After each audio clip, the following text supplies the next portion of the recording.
Meus amigos e minhas amigas, estou aqui para fazer uma reflexão com vocês sobre a questão crucial, a questão central do debate dessa epidemia, que é a questão de como se comportará a curva, quantas pessoas serão atingidas, o grau de letalidade que tem essa epidemia do coronavírus, comparando até com outras.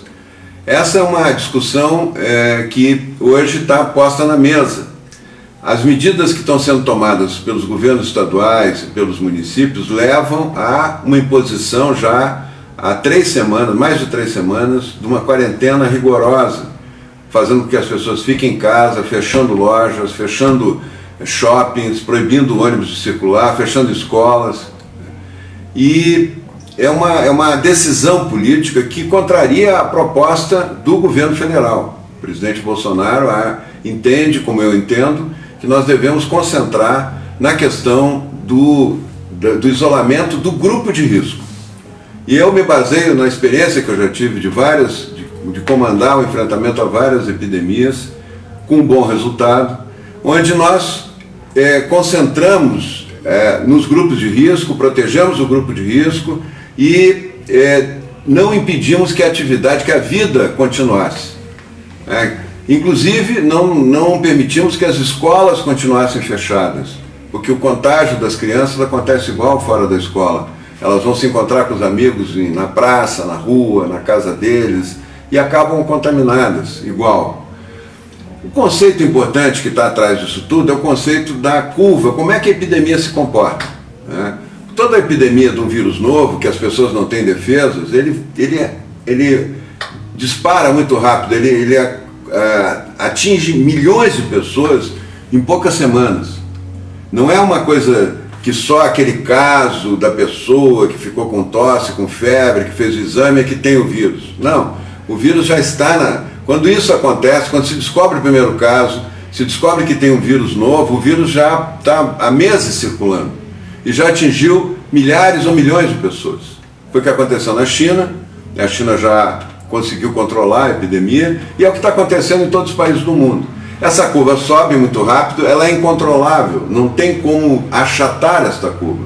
Esse modelo aqui que se propõe do achatamento, que está na base da quarentena, que está forçando essa quarentena, nós temos que fazer quarentena, temos que fechar tudo para a curva, em vez do contágio ser um contágio que segue esse trajeto, o contágio seguir um trajeto achatado. Porque tanto um conceito quanto o outro conceito mostra que tem que atingir mais da metade da população. O vírus infecta mais da metade da população de forma incontrolável, de forma assintomática, 99% dos casos, para começar a ter o efeito, essa queda, que é o efeito rebanho, onde as pessoas com anticorpos, em grande quantidade, mais da metade da população com anticorpos, impede a progressão do vírus, diminui a velocidade da progressão do vírus e protege as pessoas que ainda não tiveram contato com o vírus, e nem têm anticorpos para o vírus. Esse é o conceito que está nas duas propostas. Só que uma diz que isso tem que ser mais lento para poder ter a rede hospitalar em condições de atender, e a outra diz que isso não tem como controlar. E na verdade não tem como controlar. Esse conceito de achatamento da curva é um conceito teórico. Isso vem lá do Imperial College de Londres, que errou na formulação, nas premissas, e previu uma catástrofe no mundo. Previu milhões de mortos nos Estados Unidos, milhões de mortos na Europa, 500 mil mortos no Reino Unido, e os seus seguidores no Brasil já prevêem 1 milhão de mortos no Brasil. Isso, veiculado o tempo todo como verdade, criou um clima de pânico na população. As pessoas estão muito assustadas. E eu quero dizer para vocês que isso não vai acontecer. O cálculo está errado. A Universidade de Oxford faz um contraponto a esse cálculo do Imperial College e mostra que esse efeito de contaminar grande parte da população e de forma que a população nem tenha sintomas, uma grande parte que não vai apresentar sintoma nenhum, já está acontecendo. A Inglaterra, vocês vão ver nos gráficos seguintes, o Reino Unido já está descendo a curva. Ele não está achatando, ele está descendo a curva já. É bem diferente de achatar, vocês vão ver pelo modelo. Eu vou mostrar para vocês aqui. Essas são as curvas de ontem. dos países. Isso aqui foi mostrado pelo jornal New York Times, é baseado no site dos países, né, que tem epidemia. Isso que vocês estão vendo é a epidemia dos Estados Unidos. Os Estados Unidos está com 22 mil casos novos por dia. Está crescendo rapidamente. Só que os Estados Unidos provavelmente já atingiu o pico. E está começando a descer, levemente descendo. Está diminuindo o número de casos novos por dia rapidamente. Não tem nada a ver com achatamento de curva. Olha o formato dessa curva. Vê se é uma curva achatada. Não é.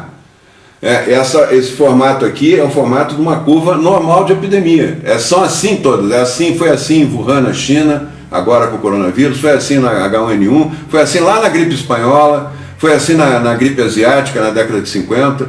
Então esse é o formato da curva da epidemia. Esse é o mundo real. Isso não é a teoria do achatamento, o mundo real é esse, né? O vírus está em toda parte. O vírus, antes de aparecer a epidemia, ele já está circulando, já contaminou milhares, milhões de pessoas. Por isso que não adianta encerrar as pessoas em casa, não adianta fechar as pessoas em casa, porque muitas pessoas que vão ficar fechadas em casa já estão com o vírus, mesmo não tendo sintoma, e vão contaminar os outros. E a contaminação vai se dar dentro de casa muito maior do que fora de casa. Isso que aconteceu na Itália, quando resolveu fazer a quarentena, triplicou o número de casos, devia diminuir, foi uma quarentena radical, triplicou o número de casos, aumentou muito o número de casos na França, quando resolveu fazer a quarentena. Todos os países que resolveram, inclusive os Estados Unidos, quando resolveu fazer um regime mais duro de quarentena, fechar comércio, fechar tudo, piorou a epidemia, não melhorou. Que a base do raciocínio disso é o estudo do Imperial College, que tem premissas erradas. E o mundo está mostrando, a vida está mostrando que não é assim. Isso aqui são as curvas de morte, as curvas de novos casos. E não é só os Estados Unidos, não é só a Espanha, olha, a Alemanha, isso não é uma curva achatada. A Itália já chegou no pico e está caindo. Uma coisa é achatar uma curva, outra coisa é chegar no pico e cair. A Itália já está entrando, a Itália no final de abril termina a epidemia na Itália. Como a nossa aqui, o pico da nossa epidemia vai ser em abril, né? Provavelmente na terceira semana de abril, e termina no final de maio. Nós vamos entrar junho já praticamente sem epidemia no Brasil, por esses cálculos, por essas projeções todas que estão se fazendo. Aqui a França e o Irã, vê se isso não é uma curva achatada. E eles estão fazendo lá, está toda a população de quarentena a semana, desde o dia 17 de março, estão de quarentena lá e a curva só sobe. Mas está começando a cair também. A França está entrando, já chegou no topo e já está descendo, já está no pico da epidemia, provavelmente. Canadá, olha o pico, toda a população de quarentena no Canadá, todo mundo, comércio fechado, olha o pico. Vê se isso aqui é uma curva achatada. Não é. Não vai ser. E está chegando já para o Canadá, provavelmente está chegando no topo da curva e já está começando, o pico, e vai começar a cair, não tem nada a ver com o achatamento da curva. E olha o Brasil, vocês acham que essa curva aqui, com essa quarentena que nós estamos aguentando, esse sacrifício que milhares de pessoas, milhões de pessoas já estão passando fome, porque não conseguem trabalhar, porque não conseguem sair, ter as lojas funcionando, a compra dos seus serviços acontecendo, olha se isso é uma curva achatada. É uma curva aguda, está subindo cada vez mais rápido. Então é isso que nós estamos dizendo, não adianta querer sacrificar a população, nós temos que proteger o grupo de risco e fazer com que as pessoas voltem a trabalhar, as pessoas que estão fora do grupo de risco, essas pessoas tomando todos os cuidados, lavando as mãos o tempo todo, mantendo distância, higienizando o local de trabalho, podem voltar para trabalhar, elas não precisam ficar dentro de casa, porque elas estão se contaminando dentro de casa, muito mais do que se estivessem no horário de trabalho. E eu queria mostrar outras curvas aqui, Portugal, Israel, não tem curva achatada, a Áustria está caindo, a Itália está caindo também, né? A Rússia, olha como está aguda a curva da Rússia, olha a Suécia está começando a cair, Filipinas ainda não, né? Então todas as coisas, e o Reino Unido, que foi a origem desse estudo todo, e que mudou de política em função do estudo do Imperial College, já está praticamente mais da metade da população já está contaminada. Oxford, os estudos de Oxford mostram isso, mais da metade da população já está chegando no efeito rebanho, e começa a cair, começa a diminuir. Não é com a curva achatada, não é com a quarentena que eles estão fazendo isso, porque a Inglaterra estava sem quarentena até umas 2 semanas atrás, agora resolveu fazer quarentena e subiu mais ainda. E está caindo a curva. Né? Olhem quem teve um bom resultado. Essa é a curva da Coreia. Olha, a Coreia subiu e desceu, mas a Coreia não fechou um bar, não fechou um restaurante, não fechou uma loja. O que a Coreia fez foi muito simples, foi isolar o grupo de risco e testar todo mundo. Testou quase 80% do país. Então localizou precocemente os casos que estavam começando, isolou esses casos, evitou contágio. E olha, a melhor curva que tem no mundo hoje é da Coreia. Porque não fechou, não fez quarentena forçada de ninguém. Então, voltando aqui à curva, vocês viram todas as curvas que nós mostramos. São curvas de ontem, né, no mundo todo. E agora, olhem a imagem dessas curvas. Né, olhem a imagem delas. E me digam agora que essas curvas estão chegando no pico. Né? Se elas fossem achatadas, elas teriam esse formato aqui. Elas sendo no ciclo normal, elas terão esse.